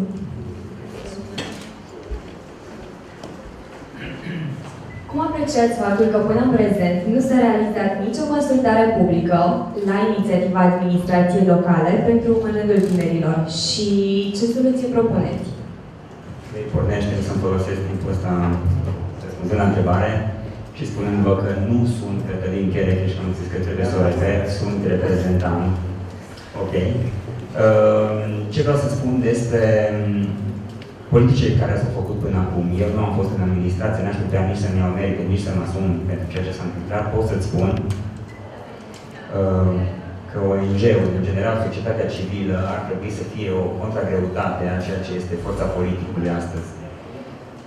Este foarte important să se vorbească cu voi, este foarte reușit evenimentul de astăzi și cred că este un prim pas în direcția aceasta. Nu a venit din partea politicului, a venit din partea voastră foarte bine. Reușiți să ne trageți de mânecă, să ne cereți să avem aceste întâlniri. Cred eu că pe viitor și eu mă angajez, eu să fiu consilier local, mă angajez să am o întâlnire frecventă cu voi și să avem discuții și sugestii din partea voastră. Cred că aveți foarte multe de spus. Așa cum am încercat să mă arăt pe desene, apropo, am ieșit foarte grozav, dar reușeam să termin. Voi ați fost cei din galeria care pune presiune pe politic, adică sunteți acolo, sunteți informați, aveți idei, aveți programe, aveți sugestii și astea le arătați și le cereți să vi se respecte în Consiliul Local până la urmă, că despre asta e vorba. Mulțumesc. Mulțumim și noi. Următorul domeniu, infrastructura locală destinată tinerilor. Întrebarea numărul 14. Identificați, vă rog, câteva locuri din Baia Mare în care considerați că s-ar putea dezvolta activități pentru tineri. Mai super tare întrebarea asta. Eu vreau să vă zic că am avut așa câteva fixe. Când am intrat în proiectul ăsta, am intrat cu prezentând câteva chestii care eu aș vrea să le fac. În primul rând, cinematograful Minerul, mall cultural. Mie mi se pare o chestie foarte interesantă. Acolo să fie ceainării, să fie bookshop-uri, coffee book, să fie prezentări de filme de autor, efectiv filmele care nu sunt comerciale și nu o să găsești niciodată să-ți umple o sală, o să găsești 20-30 de oameni. Eu cred că asta e foarte important. Și acolo cred că acum nu știu, nu vreau să fac și televizia, nu vreau să fac o publicitate, un fel de cărturești, dar la un nivel mai mare. O altă chestie care eu țin foarte mult și sunt fixat pe chestia asta sunt pistele ciclabile și să fie făcute într-un sistem, adică nu pornești din punctul A în punctul B, ci să fie efectiv să reușesc să mă duc prin oraș fără să fiu claxonat și toate celelalte care nu las bicicleta, știi de ce vorbesc. Mulțumim. Înainte să trecem mai departe la domeniul administrație și dezvoltare locală, din partea organizatorilor o recomandare pentru reprezentantul domnului Cherecheș, ar fi bine să încercați să faceți o trimitere mai directă înspre programul dânsului, având în vedere că îl reprezentați. Vă mulțumim. Întrebarea numărul 20. Dacă vreți, domnul Cătălin Cherecheș va fi ales, cum va crește gradul de implicare a tinerilor în procesul decizional? Doar o mențiune, ce vorbesc aici regăsiți și în programul nostru al coaliției a domnului Cherecheș. Uite, eu sunt, sigur este disproporționat să zic așa, pentru că nu sunt eu candidat la primărie, dar eu pot să fiu un foarte bun interlocutor și dacă m-ai întrebat cum va fi legătura, uite, s-a răspuns mai înainte, vor fi întâlniri cu tineretul, cu societatea civilă în general. Hai să vedem unde, haideți să vină sugestiile la voi. Eu cred că cel mai important e voi să veniți cu sugestii și să ne spuneți cum ar trebui să vă abordăm. Vreau să vă zic un lucru așa care majoritatea sunt mai bătrâni decât voi. Cred că asta vă dați seama. Eu cred că vorbesc aici și cu mulți dintre voi care pentru prima dată o să meargă la vot.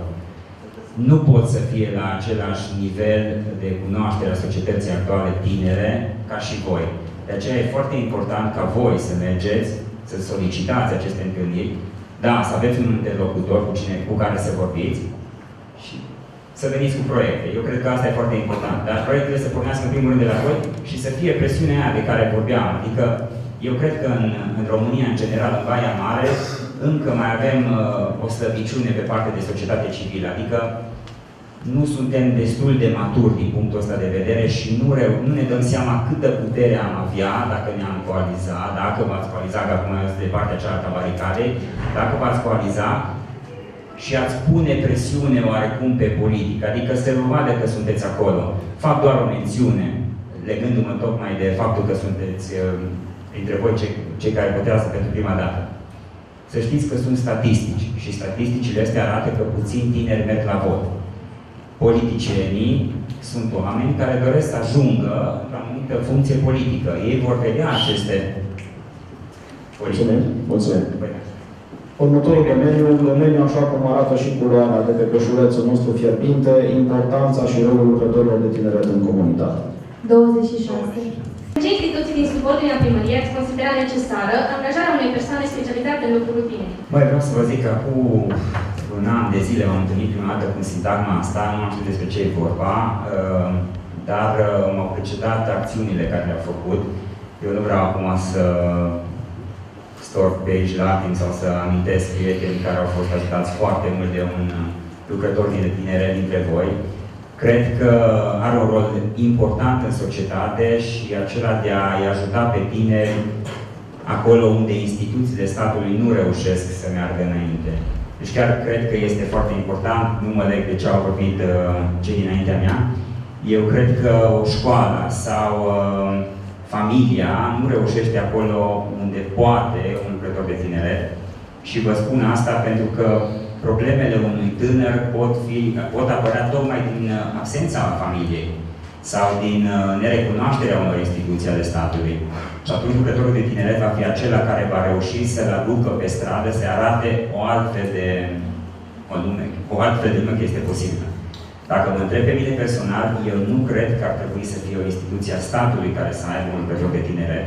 Eu cred că ceea ce faceți până acum este foarte bine, dar cred că ar trebui să susțină statul, fundațiile și ONG-urile să aibă acest lucrător de tineret. Nu cred totuși că ar trebui să depindă de politic până la urmă, că dacă ești în administrație, vrei nu vrei politicul acolo, n-ar trebui să fie angajat, dar ar trebui să fie mult susținut, pentru că este pentru incluziune foarte important un lucrător de tineret. Mulțumim foarte mult. Se pregătește încet Mihai să vină alături de noi. Ultima întrebare din domeniul servicii sociale oferite tinerilor, reprezentantului domnului Cătălin Chercheș. Întrebarea 30. Ce soluție propuneți pentru rezolvarea următoarei probleme? Depresia care generează sinucideri în rândul tinerilor. Asta e foarte greu să răspund. Sincer, nu am avut problema asta, dar știu că sunt. Cred că societatea actuală împinge foarte mult pe cei care au predilecție către așa ceva.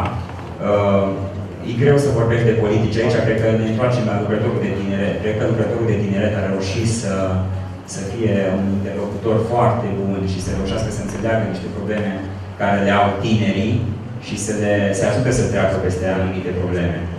Deci, legat de chestia asta, acum e foarte greu să vorbești, nu știu. Am avut și un caz în familie, de aia nu mă simt nici confortabil să vorbesc politici în acest sens, strict. Nu o să găsiți în programul nostru, dar o să găsiți o susținere față de ONG-uri care cred că pot să aibă activitate în sensul ăsta. Și, repet, lucrătorul de tineret poate să aibă un rol important. Mulțumesc. Mulțumim mult, Radu. O să te rog să predai microfonul următorului nostru candidat. Alături de noi vine Mihai în acest moment, om care este obișnuit cu întrebările, vorba aia, dacă îi se spunea Shakespeare, știa întrebarea cu a fi sau a nu fi, era la îndemână. Prima întrebare din domeniul politici publice și strategia de tineret a municipiului Baia Mare. O să păstrezi, e bilet norocos, așa. Încearcă să joci la loto, în respectiv. Ne spuneți care ar fi liniile de acțiune strategică în privința dezvoltării educației non-formale? Da. Mă numesc Mihai, mă puteți lua la Bertu, deci, așa? În privința educației non-formale, extracurriculare, dacă vreți. Eu zic că tot din partea noastră trebuie să vină. Noastră vorbesc plural tineri. Tot din partea noastră trebuie să vină. Odată ce am aterizat, dacă vreți, după 8 ani de zile, odată ce am aterizat în acest oraș superb, Rivus Dominarum, da, nu doamnelor, am observat acele maxime aici acolo, 2021, cultura europeană, extraordinar, peste tot, fiecare colț. Ce producem, domnilor? Fraților, ce producem? Producem cultură, consumăm cultură, realmente, nu ce ne-am dorit să facem. Chiar și extracurricular. Cum zicea Reșoară mai devreme. De ce nu mă împiedec de chitariști la fiecare colț de stradă, de pictori, de sculptori care să-și exprime creația culturală, artistică, cum vreți voi să spuneți, la fiecare colț de stradă? Nu mă împiedec de ei. Au fost întrebări, ce face statul pentru noi? Domnule, asta e o chestiune comunistoidă, cu tot respectul, o întâlneam la pensionari. Statul nu-mi dă bani, statul mi-a luat pensia, etc. Nu, noi trebuie să facem, noi tineri, noi cetățeni, ca apoi statul să ne susțină din spate, dacă avem proiecte bune pe care deja le-am început. Noi nu putem face nimic pentru că n-am primit o stat. Prin urmare, vom sta și vom discuta cu politicienii, aveți altceva bun de făcut decât să vorbiți cu politicienii, despre cum ar fi să ne dea nouă o sală ca să facem și noi ceva cultural. De faceți din stat. Odată ce politicienii se pierde la fiecare colț de stradă, de oameni care se exprimă extracurricular. Mulțumim. Am încercat extracurricular, nu am reușit, am arbitrul lângă mine. Trecem într-un domeniu mai verde, infrastructura locală destinată tinerilor. Numărul 9. Cum apreciați faptul că în Baia Mare nu există niciun centru de tineret susținut de administrația locală? Așa, mersi. De ce nu există niciun centru? E bine, pentru că noi nu suntem destui. Eu vreau explozii ale tineretului. Noi suntem tineri, fraților. Noi suntem tineri. Ce înseamnă asta? Deasupra, mai mult de atât, ONG-urile și așa mai departe, voluntar. Voluntar vine din latină, voluntas. E voință. De la sine vine. Nu de la stat. Nu statul trebuie să dea. Noi trebuie să fim suficient de vizibili. Suficient de mult să fim auziți. Doamne, nu avem unde să ne întâlnim. Uite, nu. De-aia trebuie să iau trupa. Eu când la chitară și la pian. Da. Chitară autodidact, pian am făcut 5 ani. N-am unde să exersez. Hai că mă duc în stradă. Nu cerșez. Și simplu când pe stradă. Uite, este un pictor care, doamne, n-am unde să pictez. Mă duc pe stradă să pictez. Atunci când vom fi suficient de mult vizibili și să va vedea, bă, domnilor, ce facem cu ăștia? Ce facem cu ăștia? Că mă întâlnesc cu ei la fiecare colț de stradă. Ce facem cu bicicliștii? Sunt prea mulți, nu sunt prea mulți bicicliști, să fim serioși. Dar avem nevoie de biciclete, mai că avem nevoie mai degrabă de bicicliști, de moda bicicletelor. Și apoi, când vor fi suficient de multe claxoane din partea politicienilor din mașini scumpe, atunci, bă, ar trebui să fac ceva în privința bicicliștilor ăsta, că mi-au obosit mâna să tot apăs. Înțelegi unde am vrut să fac, da? Cum te duci? Vlad, Mihai, da? Spune-ți la pentru. Bun, asta e ideea, da. Toți trebuie să acționăm astfel încât să se audă sus. E bine, eu candidez acum pentru acolo sus, unde zic eu. Și eu ascult, numai că vreau să și văd. Vreau să văd explozii la fiecare colț de stradă. Mulțumim, mulțumim. Următorul domeniu, administrație și dezvoltare locală. 21.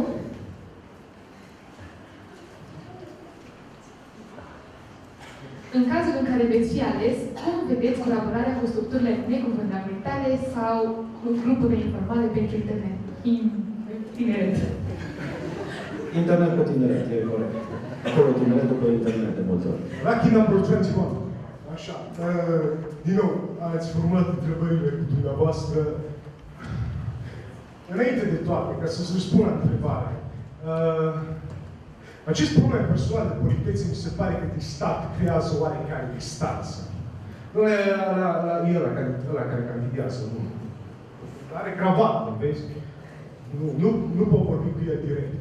E bine, această creație, după părerea mea, a părinților și bunicilor noștri, no disrespect pentru ceilalți, așa, această creație de distanțiere, domnule, ăsta e șeful de partid, ăsta e șeful de la, cum se numeau alea, cooperative. Nu pot să-i zic serios. Nu. Bun, sănătate. Eu tocmai despre asta vorbesc.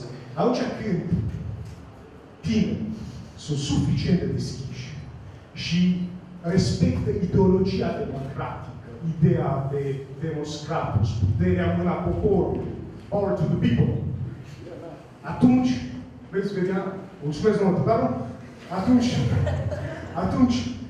se va vedea un real dialog. Atunci se va vedea un real dialog. Nu via instituții, nu via căi, că știi, nu trebuie să te pui aici un formular, să pui o declarație, copie după buletin, o trimiți, domnule, în 30 de zile ajunge răspunsul. Nu. Atât ce sunt, eu pe asta mă bazez, pe dialog și pe transparență, pentru că m-am întâlnit cu aceleași probleme pe care le aveți și voi. Eu încă nu sunt politician, apropo. În 5 iulie, poate voi deveni politician, poate, în funcție de voi. Da, dar deocamdată nu. Mă rog, nu știu ce a spus, dar a fost amuzat, așa e. Asta mi era ideea. Asta mi era ideea. Ideea de dialog și de transparență și... Mulțumim. Era la Pertuf, clar, deci nu era de asta. 27.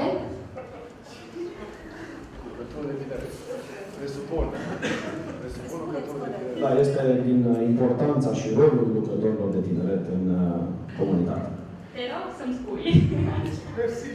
Cum poate fi concret întâmpinată nevoia de învățare non-formală din rândul tinerilor din perspectiva administrației locale? Cum poate fi întâmpinată? Bine. Da. Cum poate fi întâmpinată din partea de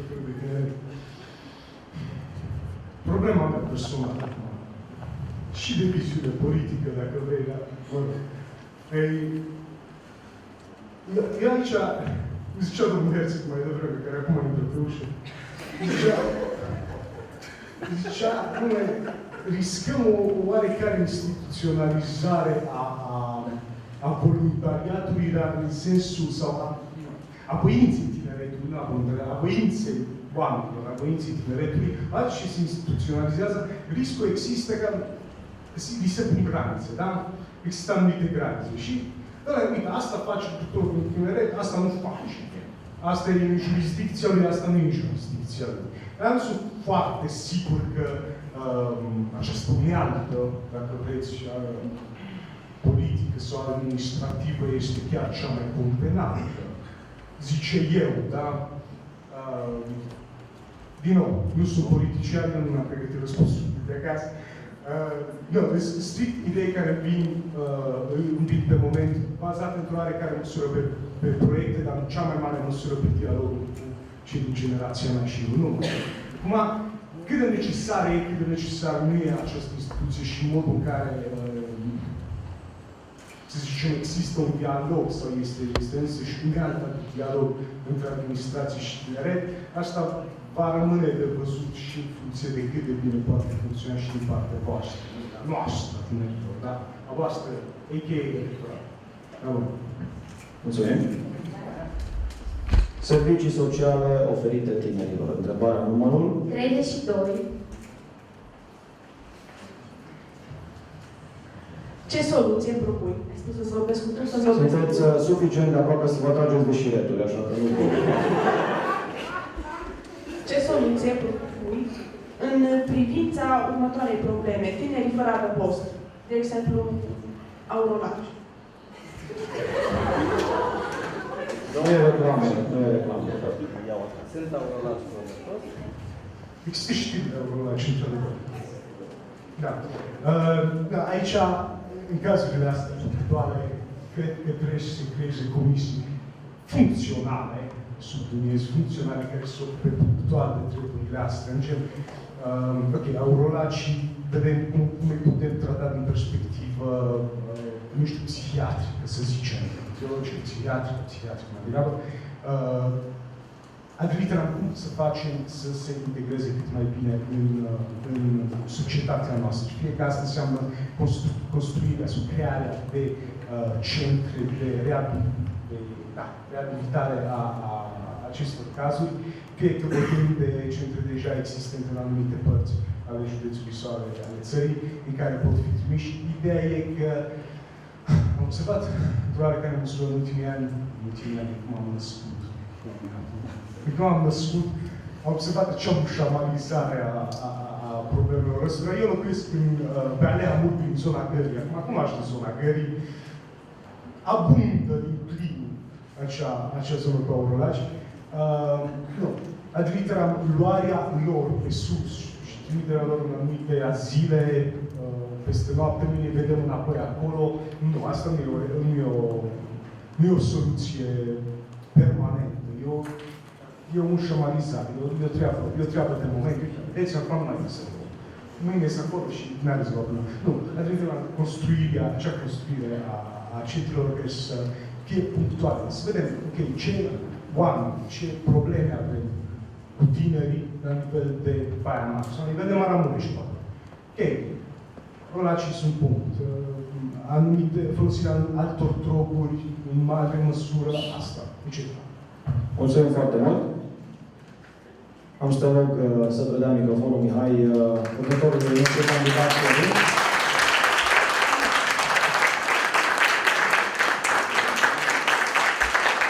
Și având în vedere că Mihai, fără să încerc să cresc aplauzele, a fost foarte apreciat, o singură recomandare. Dacă erai pe un partid foarte puternic în spate, nu mi-aș fi permis, dar ca moderator nu mă poate opri nimeni. pentru a fi mai ușor pentru tineri să se adreseze la Pertu, este mai bine un look mai fresh, fără să-i fac nicio reclamă lui Florin. Da? Îl apreciem și îl așteptăm pe scaunul chemit. Ok, ok. Florin, te rog să... Sper că ridicăm de vârstă al candidaților și cu lucrul cel mai fresh. Asta se datorează să vă spun la un moment dat. Poți să iau un să vedea acum. Coffee break acum. Nu poți. Cu chiu cu vai am adus înapoi pe toți ceilalți. Acum nu o să... Ce mai faceți, vă fost un efort ca să fiți ateși. Mulțumesc mult. Dar la coffee break vei fi primul care poate fi abordat de către tine. Ce să mai domeniul nostru, politici publice, strategii de tineret.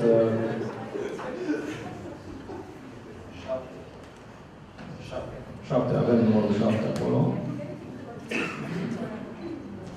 Care consider că este orizontul de timp pentru o viziune integratoare a tinerilor în viața socio-profesională a orașului? Și să argumentez, rog. Acum, depinde din ce perspectivă privim întrebarea voastră. Dacă ne referim la tinerii care termină de absolvit facultatea, da, pe ei știu că există o mare presiune de a se angaja. Pe de o parte, de a putea suporta cheltuielile cu facultatea care trebuie plătite din facultate Baia Mare și a pierdut foarte multe din locurile bugetate, altfel a fost înregistrat de nord.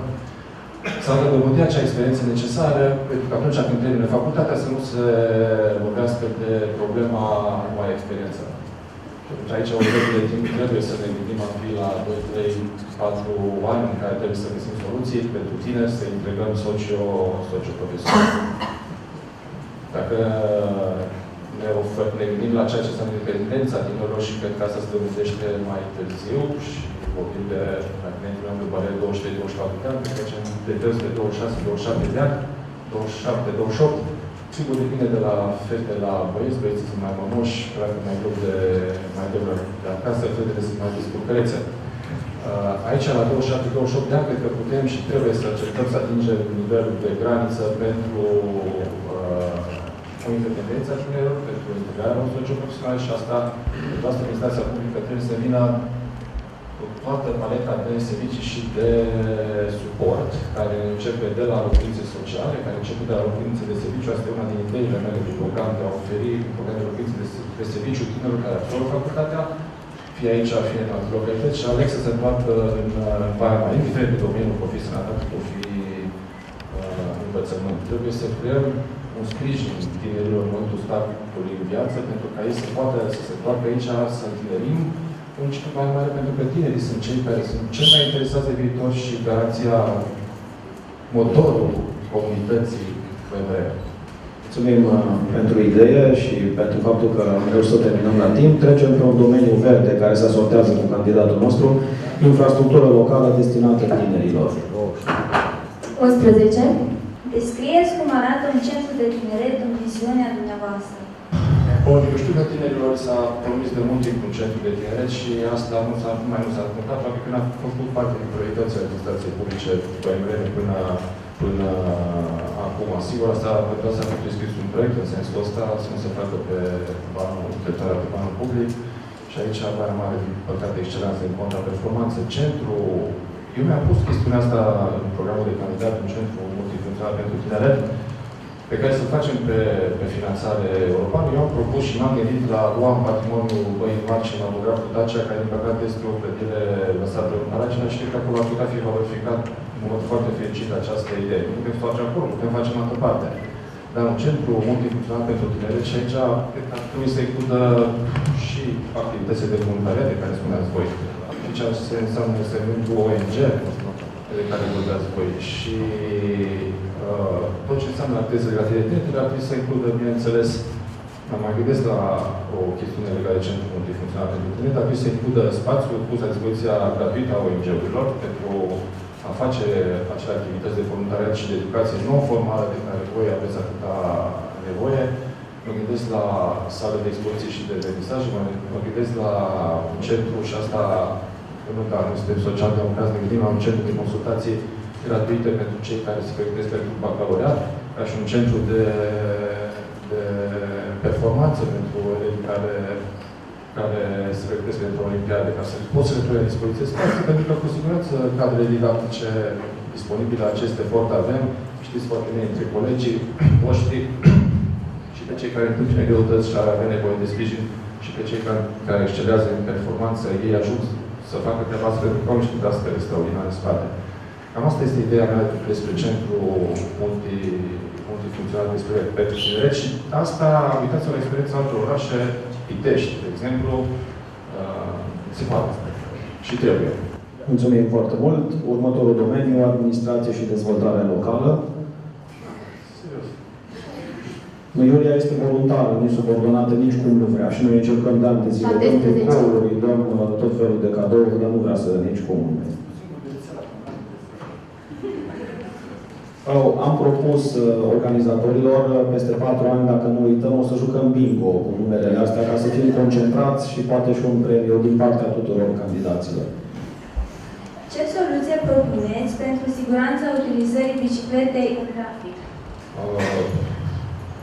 Din câte știu eu, din statistice poliției locale, cred că 3 din 10 incidente de circulație se referă la bicicliști. Asta arată pe o parte vorbă foarte mare acesta este mai mare și bine că se întâmplă așa, pentru că bicicleta este un mijloc ecologic de transport și este un mijloc de a întreține sănătatea și de fapt este o chestiune de civilizație pentru foarte multe țări. Soluțiile ca să pentru bicicliști sunt sigur, de asta au vorbit. Sunt pistele de biciclete care lipsesc, în păcate, aproape cu desăvârșire și o anumită conduită rutieră, pentru că șoferii nu sunt foarte mulți cu bicicliștii. Și aș mai puncta aici neapărat din perspectiva dezvoltării acestui serviciu mai mare prezent, de exemplu, în orașe ca și Cluj. Mă refer la sistemul de bike sharing, care exclude investiția în bicicletă pentru voi tinerii care sunteți la început, dar permite posibilitatea de a lua bicicletă, de a te plasa în centrul vechi la facultate, o lași acolo, la sfârșit de tot și înapoi ca să-ți tragi concluziile împreună cu colegii tăi care au rămas să studieze nu la terasă din centrul vechi. Cred că pe scurt, asta e de bicicletă. Mulțumim foarte mult. Domeniul importanța și rolul lucrătorilor de tineret în comunitate revine. Pentru ce vreau să vă spun de ceva cu treaba asta, lăsați lucrătorii de tineret să vină la mine. 25. Cum credeți că se poate implica mediul ONGT în parteneriat cu administrația locală în dezvoltarea sectorului de tineret? Mediul ONGT în parteneriat cu administrația locală, pe prima oară ar trebui să există acest parteneriat în administrația locală, ceea ce astăzi... Bun. Soluția simplă, trebuie să vă bateți și să cereți bani. Asta trebuie să faceți și asta depinde de dumneavoastră, pentru că ONG-urile aplică pe proiecte europene, au finanțare pe proiecte europene, dar există anumite pauze în continuitatea sau disfuncționalități în continuitatea acestor proiecte sau în deschiderea acțiilor de finanțare. Și atunci, ca să proiectul să aibă o anumită posibilitate, trebuie să deci și administrația publică locală și trebuie să cer bani, trebuie să convinge. Sigur, administrația publică, pe de cealaltă parte, trebuie să fie deschisă din toate punctele de vedere la necesitățile tinerilor și la proiectele care se pun pe masă. Și cred că lucrurile de aici, pentru ceea ce înseamnă transparență și ceea ce înseamnă eficacitatea cheltuielii banilor publici, trebuie să începem cu un ghid care să stabilească exact prioritățile, necesitățile și oportunitățile în evaluarea inițiativelor de tineret. Pentru a da bani acolo unde este nevoia cea mai mare, unde reprezintă o axă prioritară pentru tineret sau un domeniu prioritar pentru tineret, unde există o nevoie a tinerilor pe care voi vreau să o identificați prin ceea ce veniți să ne propuneți. A investi în administrația publică locală în ONG-uri înseamnă a crește pe de-o parte partea de servicii sociale care se oferă, înseamnă o mai bună, cum am spus, cheltuirea, eficacitatea cheltuirii banilor publici, înseamnă o centrare pe persoane sau pe grupul de persoane pe care este scris proiectul și cred că astea sunt foarte bine gândite în momentul când scrieți proiecte. Înseamnă pe de altă parte și o specializare a ofertei de servicii sociale și de lucrul ăsta, cred că din nou este nevoie. Sigur, chiar și primăria poate să scape de o anumită balast al angajaților, vreau să spun. Mulțumim foarte mult. Nimic nu este întâmplător. Am păstrat pentru final o întrebare deosebită din domeniul servicii sociale oferite tinerilor. 29. Ce problemă propuneți pentru rezolvarea următoarei probleme cu care se confruntă tinerii? Mulțumesc de propunere.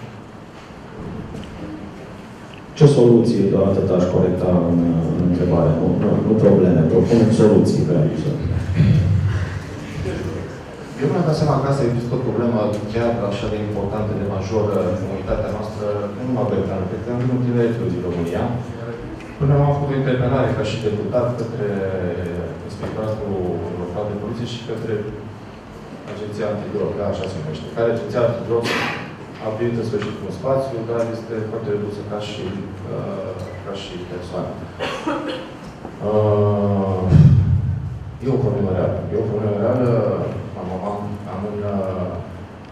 Am în familie un nepot, Doamne ferește, nu e atins de flagel, dar mi-a povestit ce se întâmplă în școală. Nu ai ce să faci ca și lucru, decât să intervii exact pe ceea ce înseamnă un sprijin instituțional din partea administrației publice locale și a ONG-urilor, pentru că aici discutăm de consiliere care trebuie făcută cu tinerii ce au picat în clasa acestui flagel.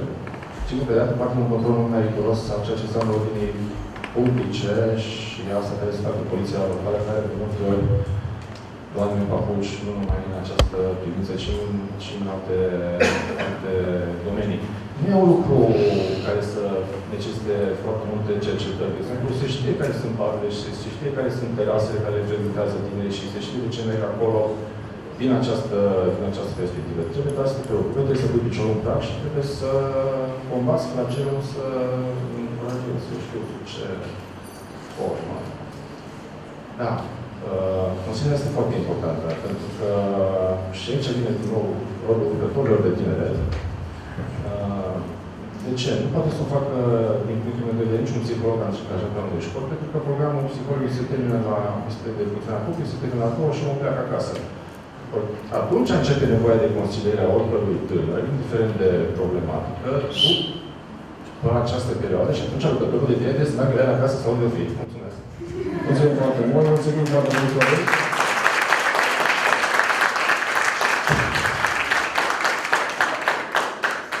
Momentul meu electoral este acum, urmează coffee break, știu că toată lumea mă iubește când am spus treaba asta.